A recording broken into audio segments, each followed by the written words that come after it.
इस मुअज़्ज़ज़ ऐवान ने Order in the house, please. The leader of the house is speaking, and please आप अपनी अपनी chairs पे अपनी अपनी सीटों पे तशरीफ रखें. Thank you.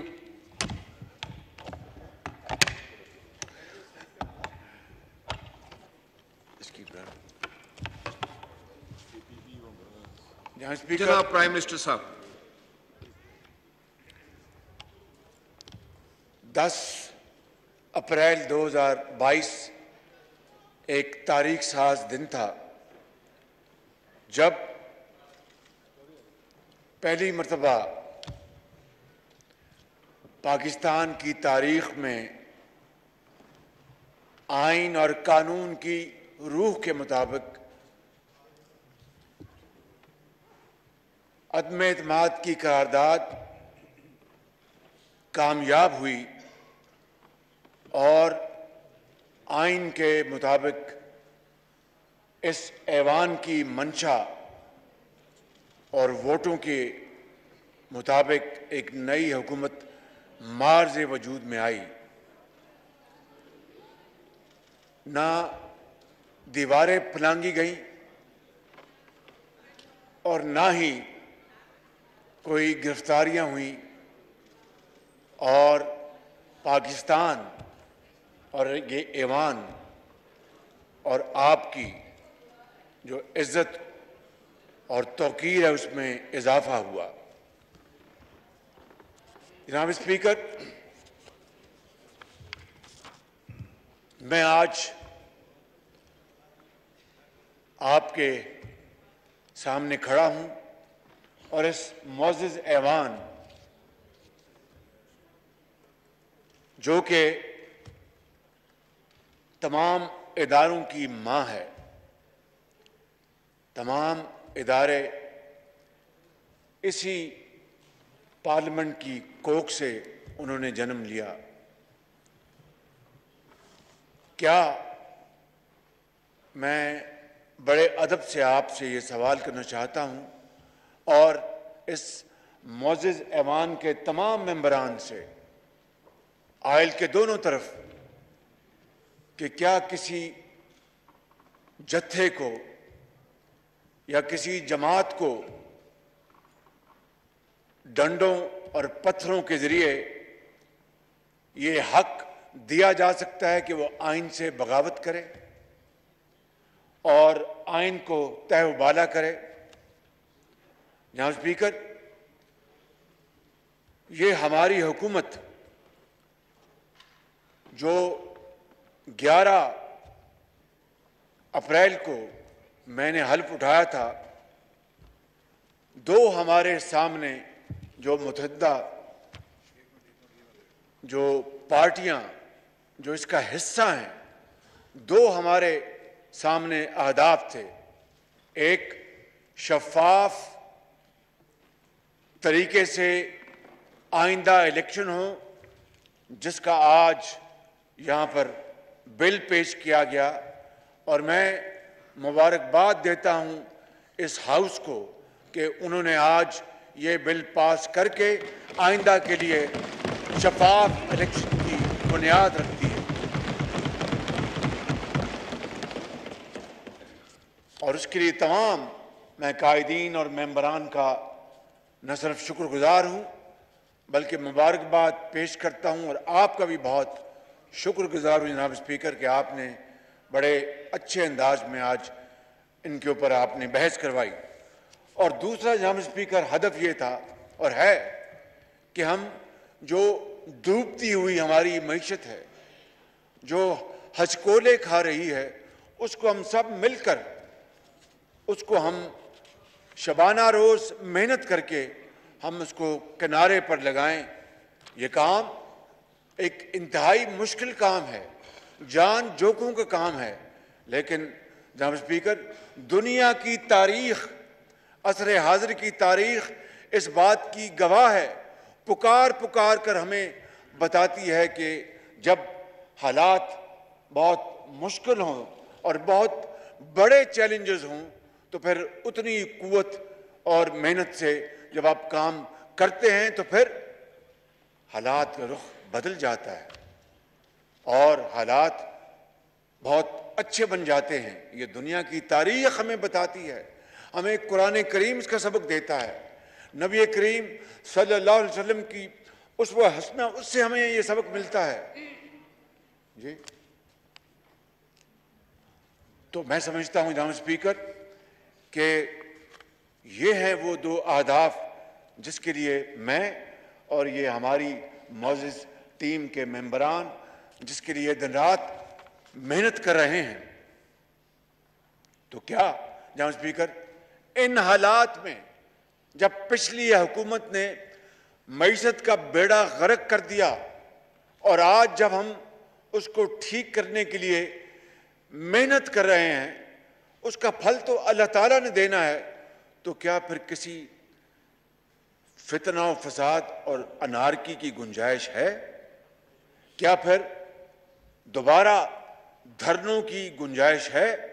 मैं आपको 2014 में लिए चलता हूं जनाब स्पीकर, इस मौजूद ऐवान को, कि जब यहां पर डी चौक में धरने हो रहे थे और जनाब स्पीकर सुप्रीम कोर्ट के दीवारों पर मैले कपड़े वहां पर रखे गए थे और जनाब स्पीकर कब्रें खोदी गई थी, कब्रें खोदी गई थी और इमरान नियाजी गला फाड़ फाड़ कर कह रहे थे कि जाओ उस वक्त के वजीर आजम का गला पकड़ के लाओ और उनको यहां पर लेके आओ। और जनाब स्पीकर रात के अंधेरे में डंडे और सोटों से चल पड़े और कहा कि पार्लियामान पे हमला कर दिया और पाकिस्तान टेलीविजन पर हमला कर दिया। जनाब स्पीकर, वो दिलखराश मनाजर आज भी हमारी आंखों के सामने है। मैं आपकी खिदमत में ये अर्ज करना चाहता हूं कि उसके नतीजे में क्या हुआ। चीन के सदर हमारे पाकिस्तान के बेहतरीन दोस्तों में चीन हमारा दोस्त है, इसमें कोई दो राय नहीं। पेशावर से लेकर कराची तक पूरी कौम 22 करोड़ अवाम इस बात को जानते हैं कि पाकिस्तान के बेहतरीन दोस्तों में चीन शुमार होता है। हमारे दूसरे इस्लामी ममालिक भी हमारे दोस्त हैं। तो चीन के सदर तशरीफ ला रहे थे और चीनी सफ़ीर जो उस वक्त यहाँ पर थे, उन्होंने उनको पैगाम भिजवाया कि मेरे सदर आ रहे हैं और आपके दोस्त आ रहे हैं, आप मेहरबानी करके ये खाली कर दे जगह। इमरान नियाजी ने साफ इनकार कर दिया। हट धर्मी जिद, क्या खाली वो हट धर्मी और जिद थी? नहीं, वो साजिश थी पाकिस्तान की तरक्की और खुशहाली के खिलाफ, गरीब आदमी के खिलाफ, एक बेवा के खिलाफ, बिजली के जो अंधेरे थे उनको खत्म करने के खिलाफ, खुशहाली और तरक्की के खिलाफ। वो एक साजिश थी जनाब स्पीकर। और इस तरह वो दौरा मुअख्खर हो गया और फिर 7 महीने के बाद वो दोबारा तशरीफ लाए अप्रैल 2015 में, और जो मुआहदे सितंबर 2014 में जिनके ऊपर दस्तखत होने थे वो 7 महीने मुअख्खर हो गए। इसलिए कल जब मैं करोट में था, जो 720 मेगावाट का पन बिजली का मंसूबा है, आपसे बेहतर कौन जानता है, आप खुद इसके मिनिस्टर रहे हैं और वजीर आज़म भी रहे हैं। तो कल वहाँ पर मैंने ये कहा कि अगर ये मंसूबा ये 2014 में ये दस्तखत हो जाते चीनी सदर और वजीर आज़म नवाज शरीफ के दरमियान, तो ये मंसूबा 1 साल पहले मुकम्मल हो जाता और 700 मेगावाट बिजली इस कौम को मिलती, सस्ती बिजली। लेकिन उसके बावजूद मैं समझता हूं कि कल चीनी कंपनी के चेयरमैन ने मेरी दरख्वास्त पर यह कहा, मैंने कहा कि जब तक COD, आप जानते हैं कि COD के क्या मानी है कि कमर्शियली ऑपरेटेड डेट, तब तक जब तक ये बिजली की तरसील आप देंगे, आप वो जो भी नर्ख हैं आप ना लें, हमें ये बिजली आप उस वक्त तक मुफ्त दें। जनाब स्पीकर, कल उन्होंने वादा कर लिया और 4 अरब रुपए इस कौमी खजाने में, वजीर खजाना यहाँ पर मौजूद हैं जिनको खाली खजाना मिला है। 4 अरब रुपए का फायदा पाकिस्तान को हुआ और 4 अरब रुपए का क्या मतलब है? इसका मतलब ये है कि आप 4 अरब रुपए का कोई कैंसर का अस्पताल बना लें, कोई 4 यूनिवर्सिटियां बना लें, या फिर बलूचिस्तान के दूर अफ्तादा इलाकों में आप वहाँ पर सोलर का कोई प्लांट लगा लें, या फिर आप गरीब और मोहताजों के लिए आप उनकी दवाई और इलाज का इंतज़ाम करा लें। जनाब स्पीकर, ये कौम इस वक्त बहुत दुखी कौम है। इस कौम के जिस्म पर बहुत गहरे जख्म लग चुके हैं। पिछले 3.5 सालों में, पौने 4 सालों में गाली गलोच के अलावा कुछ नहीं हुआ। मैं नाम नहीं लेना चाहता। मेरे साथ कल जो मुसाफिर जो अपने सफ़र कर रहे थे, ऑनरेबल ये मिनिस्टर अपना एहसन इकबाल साहब थे और हमारे इंजीनियर साहब थे, वो यहाँ पर मौजूद खुर्रम दस्तगीर, उनको एक शख्स ने कहा, वो जुमला कहा, मुझे बखुदा गो के हमारी वो सियासी मुखालफत है, सियासी मुखालफत होती है, दोस्ती भी होती है PTI से। उसने कहा कि उस दौर में बहुत वक्त ज़ाया हुआ। मेरा दिल पसीज गया। एक बतौर पाकिस्तानी के मुझे बेपना शर्म आई कि क्या आज हमें यह भी ताना सुनना पड़ रहा है ऐसे लोगों से जो कि पाकिस्तान के मुरब्बी और पाकिस्तान के दोस्त हैं। जनाब स्पीकर, यकीन करें कि कौमों की जिंदगियों में बड़े बड़े मुश्किल वक्त आते हैं, लेकिन इस तरह की तानाजनी कि पिछले दौर में कुछ नहीं हुआ और वक्त ज़ाया हुआ, मैं समझता हूं कि ये कायदे आज़म की रूह को तड़पाने के मुतरादिफ है। लाखों मुसलमानों ने जो उस मुल्क के लिए शहादत दी, पाकिस्तान के लिए, उनकी रूहों को दुख देने के मुतरादिफ है। और मैं समझता हूं कि आज अगर हम ये सब मिलकर, यहाँ पर जो मेरे अपना बैठे हैं, हमारे मोहतरम इस तरफ बैठे हैं, पीछे बैठे हैं, मिलकर जब इस कश्ती को दोबारा किनारे पर लगाने की कोशिश कर रहे हैं, तो फिर ये धरने हो गए और फिर जलाओ और घराव की तहरीक का पैगाम दिया गया और खुलेआम कहा गया कि मैं हर तौर डी चौक पहुंचूंगा। जनाब स्पीकर, मैं आपसे ये अर्ज करना चाहता हूं कि जो इस तरह जो शख्स 3.5 साल गाली गलोच उसका ओढ़ना बिछौना था, दिन रात वो अपना ऑपोजिशन को चोर और डाकू कहना और फिर गुलों को और गुलदस्तों को उसको मस्मार कर दिया, उसको अपना क्या कहते हैं जी, उसको बेजान कर दिया, उसको मसल दिया और आज फिर दोबारा उसी वही 2014 की जो इंतहाई दिल खराश वाकयात की उसको दोबारा ज़हनों में ताज़ा हो रही याद उसकी। जनाब स्पीकर, ये तारीख को अगर दोबारा दोहरानी दिया गया तो फिर हम फिर हाथ रह जाएंगे और कुछ नहीं बचेगा। वो बड़ा मशहूर है वो, अब पछतावे क्या होवत जब चिड़ियां चुग गई खेवत। जनाब स्पीकर, मैं आपको ये अर्ज करना चाहता हूं कि अदलिया और इदारों को किस तरह बदनाम किया जा रहा है, किस तरह बदनाम किया जा रहा है। जनाब स्पीकर, जब कल एक फैसला आया सुप्रीम कोर्ट का, क्या हम में से किसी ने एक लफ्ज भी कहा उनकी शान के खिलाफ या एहतराम को गुस्ताखी की? इनके बारे में मशहूर नहीं, तारीख गवाह है कि खुद कहा कि फलां चीफ जस्टिस मेरा केस सुने तो मैं तैयार हूं, और ये अल्लाह का करना ऐसा हुआ कि वही चीफ जस्टिस जब जिनका उन्होंने नाम लिया था उन्होंने फैसला उनके खिलाफ दिया तो उनके खिलाफ दुश्मनाम तराजी शुरू कर दी। ये एक वाकया नहीं, 2 वाकयात हुए, 2 वाकयात। ये तारीख गवाह है, मैं कोई आराम कहानी नहीं सुना रहा। और अगर इनके हक में फैसले तो सब अच्छा है, अगर खिलाफ तो फिर इदारों को गालियां, अदालत उज़्मा को गालियां और पाकिस्तान के खिलाफ साजिशें। जनाब स्पीकर, ये ड्रामा कब तक रचाया जाएगा? ये कौम दुखी कौम है, कब तक ये बर्दाश्त करेगी? और कब तक तरक्की और खुशहाली का सफर जो है वो अपना बिल्कुल जाम होकर रह जाएगा? आखिरकार हिंदुस्तान, एक मुझे मिसाल नहीं देनी चाहिए मगर दुखी दिल से दे रहा हूं कि हिंदुस्तान, जनाब स्पीकर, वो जमाना था कि हम पाकिस्तान कई हवालों से उससे आगे थे और कई हवालों से वो हमसे आगे थे। ये कंपटीशन था बिल्कुल। आपको याद है कि 90 की दिहाई में पाकिस्तानी रुपए की कदर हिंदुस्तान के रुपए की कदर से ज्यादा थी। ये it is an irrefutable evidence, fact, इसको कोई नहीं झुठला सकता।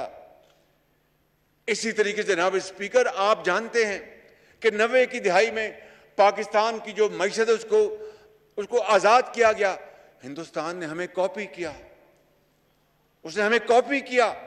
आज हिंदुस्तान की जो आईटी की जो एक्सपोर्ट है वो तकरीबन 200 अरब डॉलर, और पाकिस्तान की जो आईटी की एक्सपोर्ट है वो सिर्फ 1.5 अरब डॉलर।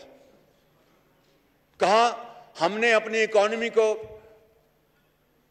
बिल्कुल आजाद छोड़ा, तमाम कदरें खत्म की, हिंदुस्तान हमें कॉपी करता और फिर मानता भी है। उसको वजीर खजाना ने कहा कि ये फैक्ट है कि पाकिस्तान का मॉडल हमने कॉपी किया है।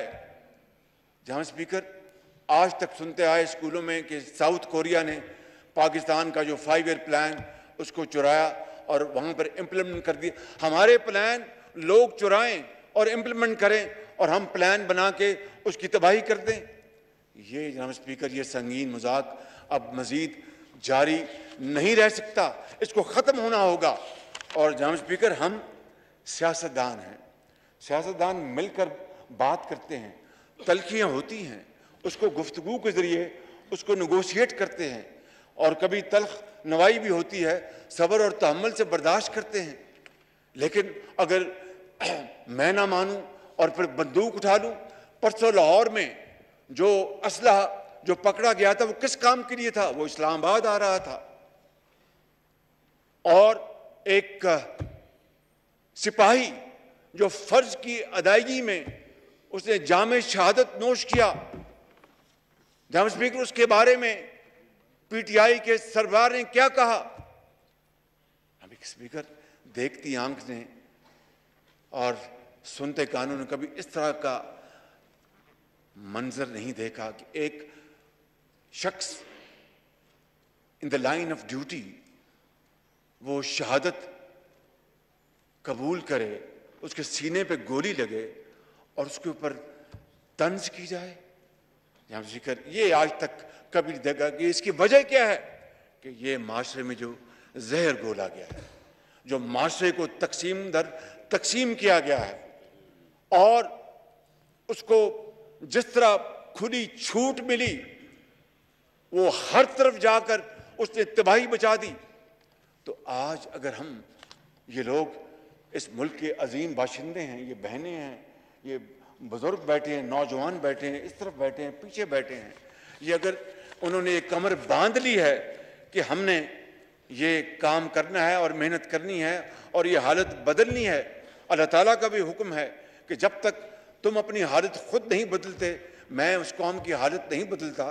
तो जब इन्होंने ये फैसला कर लिया है तो फिर दोबारा धरने, फिर आग लगाओ। किस तरह कल इस्लामाबाद के इस हसीन बाग को उजाड़ा गया, हर तरफ अपन धुआं था, आग लगी हुई थी, और लोग ना जाने किस तरह मेहनत करके मालियों ने वो बाग लगाए, फूल के गुलदस्ते उगाए, और किस तरह उनको कल उजाड़ा गया। जहां स्पीकर, ये है वो हालात जिसके लिए मैं आज आपके सामने खड़ा हूं। ये हैं वो हालात जिसमें 3.5 साल इस ऑपोजिशन जो आज गवर्नमेंट में है उसको गाली बना दिया गया, उसका नाम गाली रख दिया गया।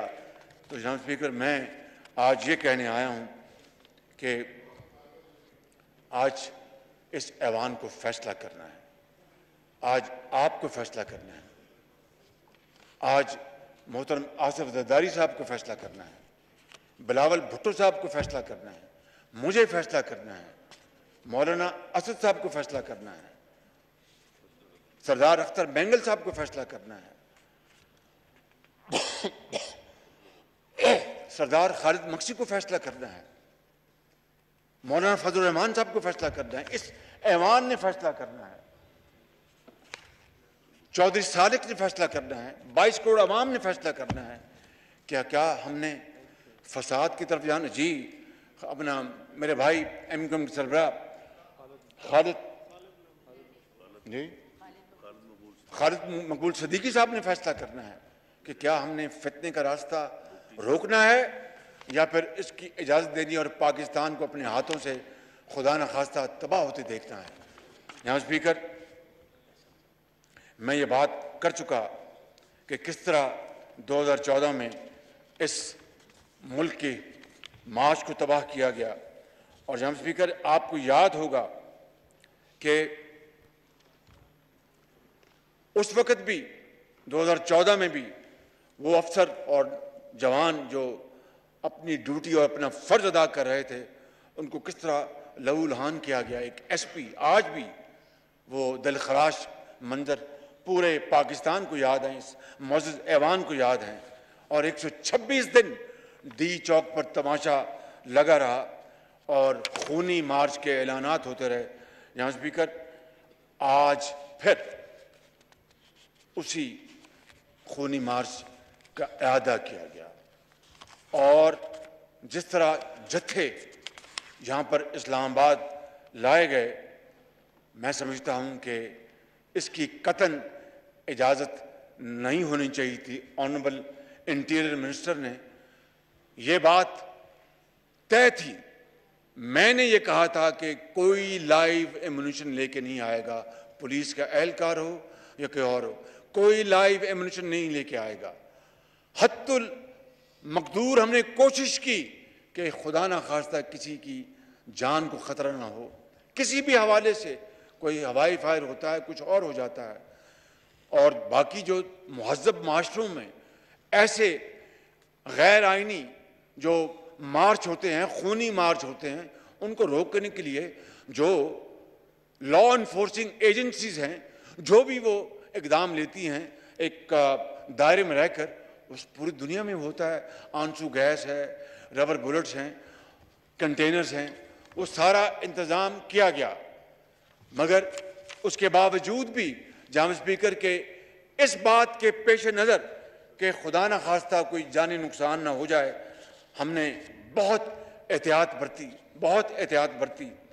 मगर जिस तरह वहाँ से ऐलानात हुए और अटक से ये जत्था आया और वहाँ पर केपी पुलिस के साथ, वज़ीर आला के साथ, जनाब स्पीकर, कभी दुनिया की तारीख में हुआ कि एक सूबा वफाक पर हमला करते?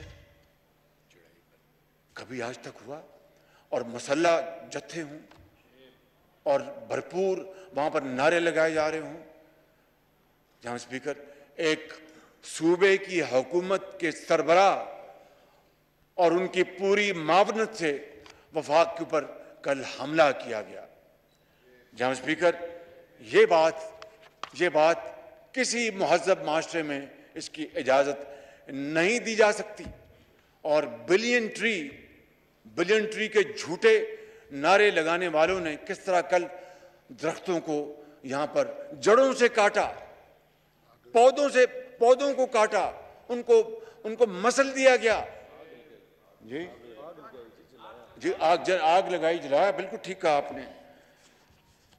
तो ये है वो सवाल जनाब स्पीकर, जिस तरफ न सिर्फ मैं आपकी तवज्जो दिलाना चाहता हूँ बड़े अदब से, बल्कि आज इस मुअज़्ज़ज़ पार्लियामेंट को इसका जवाब देना है कि क्या हमने तख़रीब की तरफ जाना है या तामीर की तरफ जाना है, पाकिस्तान को बनाना है या खुदा न खास्ता पाकिस्तान को बिगाड़ना है, बेवा और यतीमों के सरों पर दस्ते शफ़क़त रखना है या फिर उनको अल्लाह के सहारे और अवाम के जो अंधे थपेड़े हैं जो इस दुनिया के, उनके हवाले करना है। अल्लाह ताला तो हर एक का मालिक है, लेकिन उसी का हुक्म है कि दानिश से काम लो, हिकमत से काम लो, अकल से काम लो।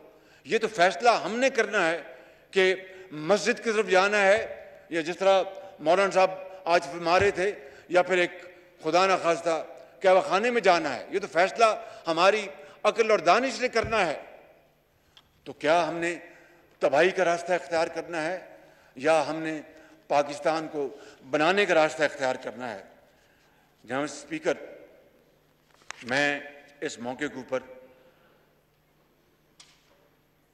इस्लामाबाद की पुलिस,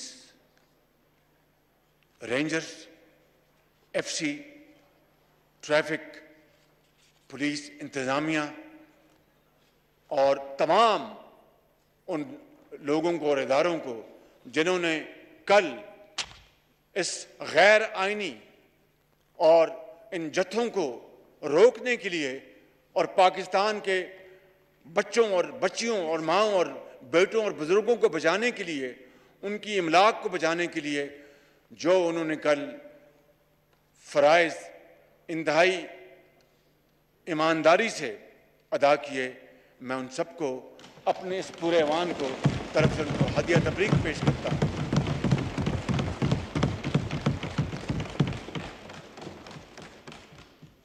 और लाहौर में वो शहीद सिपाही,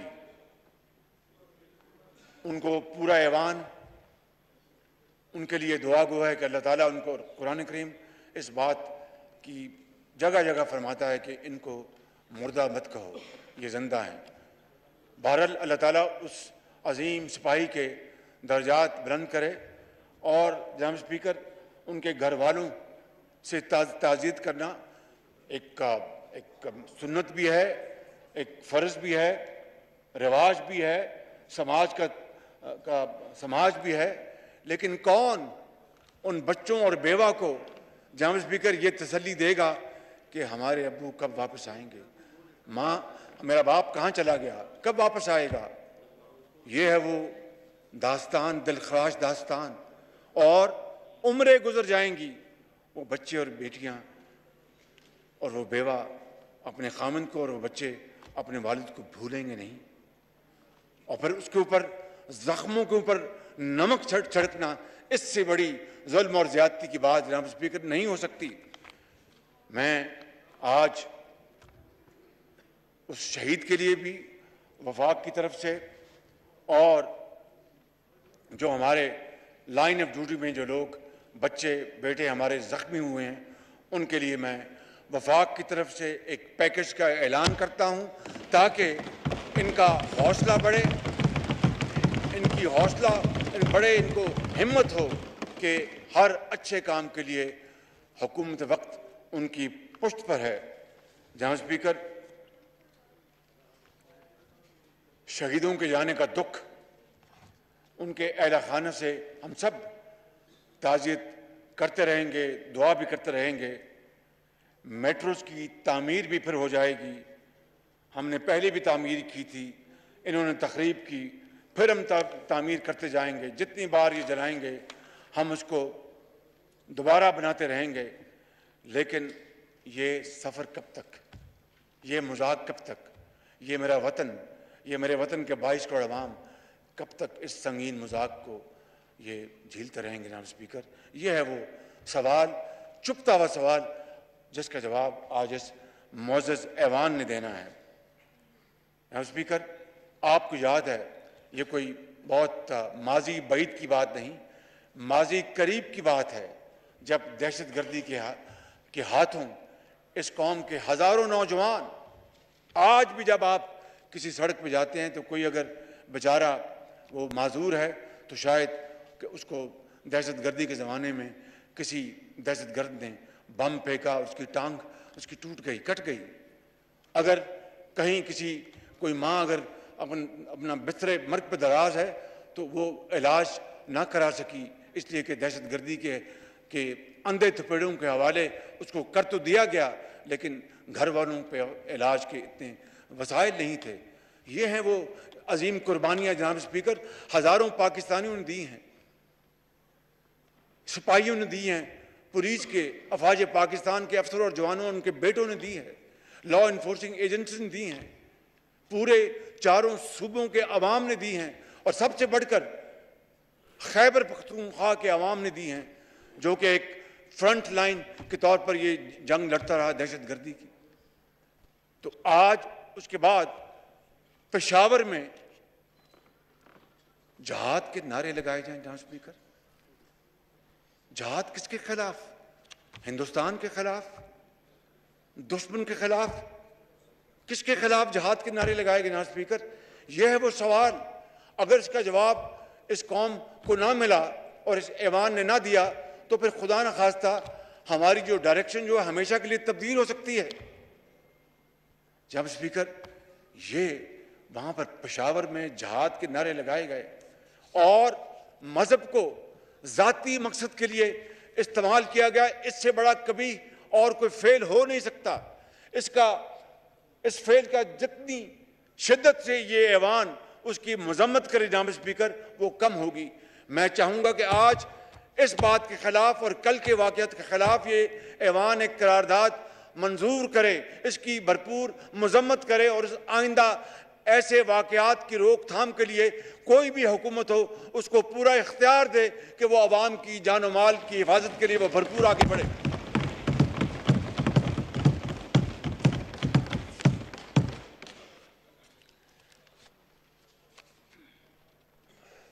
और जनाब स्पीकर,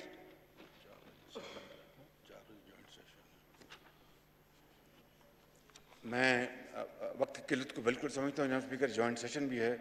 मैं अपनी बात को मैं बहुत करीब ले आता हूँ ताकि जॉइंट सेशन के ऊपर ये इजलास जो है वो रुकावट ना बने। जनाब स्पीकर, मैं यहाँ पर मोहतरम अजीम मुजाहिद यासिन मलिक की भी बात करना चाहता हूँ। और देखिए, शूमी किस्मत, कल 25 तारीख को यहाँ पर गिराओ जलाओ की तहरीक हो रही थी और इमरान नियाजी हर चीज से बेपरवाह होकर कि किस तरह उसने अपने दौर के आखिरी दिनों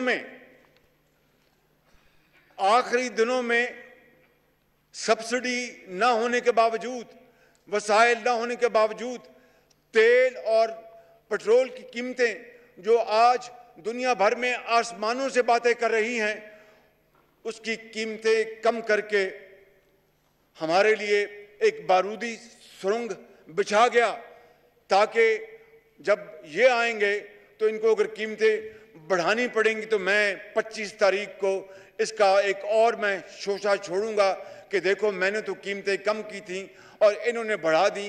जनाब स्पीकर, सवाल ये पैदा होता है कि इस इमरान नियाजी को ये क्यों तौफीक ना हुई कि पिछले 3.5 सालों में किसी गरीब के मुंह में नवाला डाल देता, किसी के लिए दाल सस्ती करता, किसी के लिए आटा सस्ती करता। मैं बिला खौफ तरदीद आपकी खिदमत में अर्ज करना चाहता हूं कि जहां पर अस्पतालों में पाकिस्तान में दवाइयां मुफ्त मिलती थी, इसने बंद कर दी। जहां पर इलाज मुफ्त मिलता था, इसने बंद कर दी।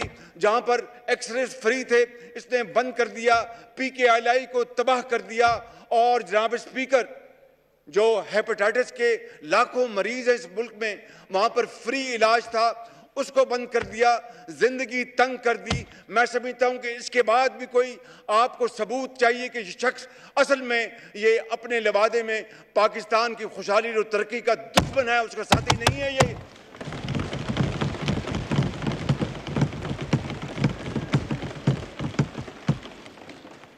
यही वजह है कि अगर एक अकल का अंधा भी जानता था कि 25 तारीख को यासिन मलिक की किस्मत का फैसला हिंदुस्तान के जो जाबर हैं, जालिम हैं, उन्होंने करना है, तो फिर अगर कश्मीरियों का इतना एहसास था और कश्मीर की वादियों में गिरने वाला खून, दिन रात गिरने वाला खून, उसका अगर इतना एहतराम था तो कल फिर कम से कम इस दिन के हवाले से कोई और दिन चुन लेता।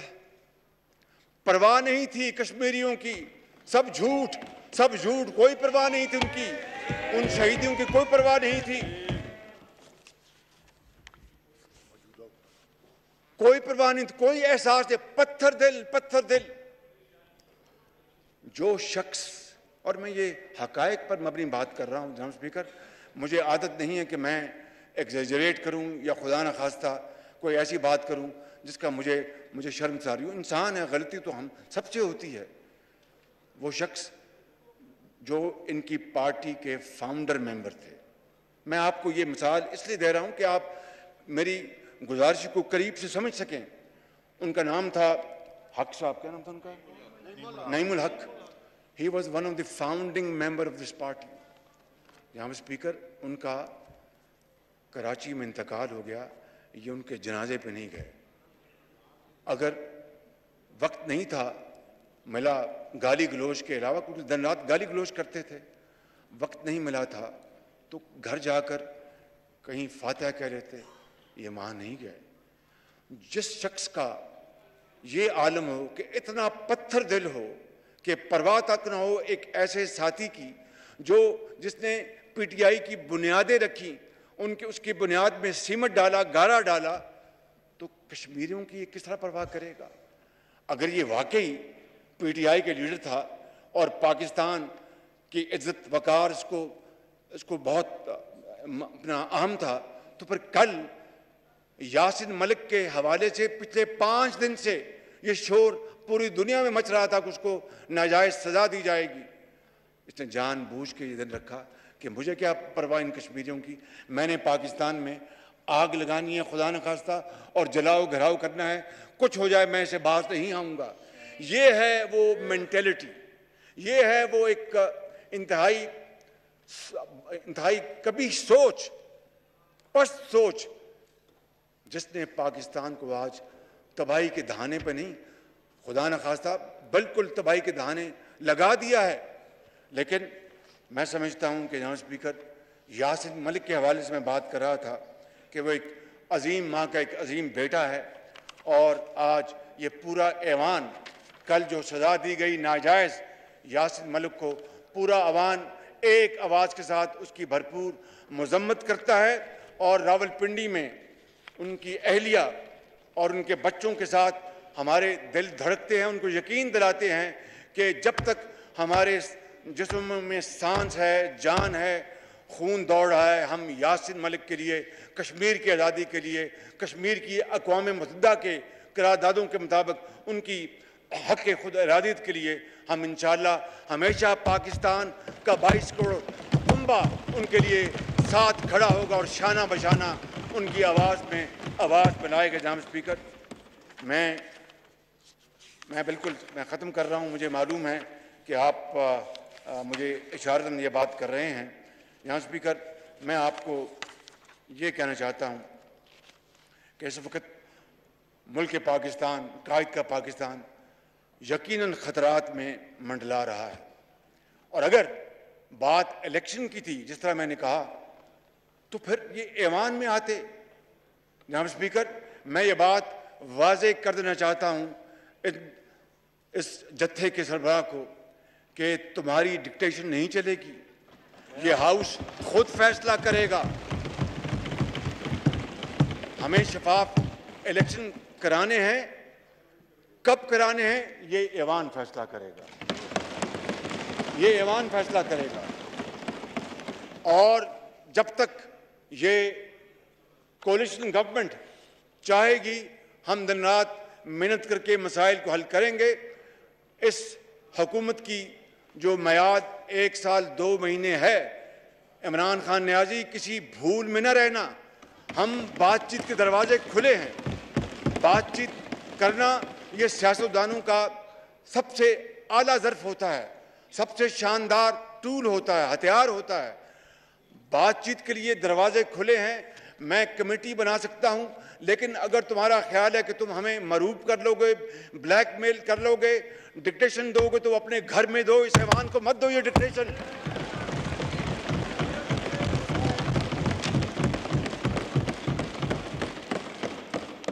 और इंशाअल्लाह जनाब स्पीकर, मैं ये बात डंके की चोट पर कहना चाहता हूँ कि मुश्किलात बहुत हैं, चैलेंजेस बहुत हैं, लेकिन इंशाअल्लाह ये हम पुरज़म हैं।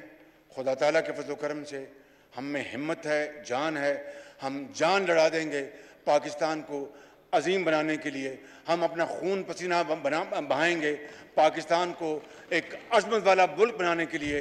हम हर चीज़ कर गुजरेंगे। हम इत्तेहाद और इत्तेफाक के साथ, मेहनत के साथ पाकिस्तान के 22 करोड़ अवाम को उनका खोया हुआ मुकाम दिलवाएंगे इंशाअल्लाह। और पाकिस्तान को हमेशा अल्लाह ताला सलामत रखेगा। तमन्ना आबरू की है अगर गुलजार हस्ती में, तो कांटों में उलझकर जिंदगी करने की खू कर ले, नहीं ये शाने खुददारी चमन से तोड़ कर तुझको कोई दस्तार में रख ले, कोई ज़ेबे गुलो कर ले।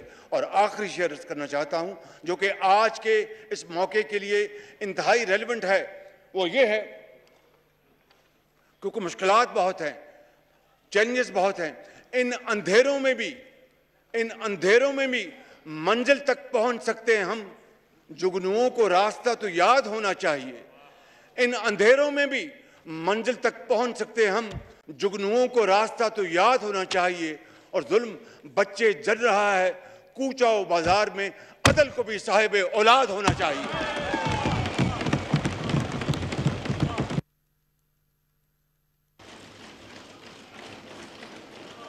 ऐवान की कार्रवाई बरोज जुम्मा 27 मई 2022 दोपहर 11 बजे तक मुलतवी की जाती है।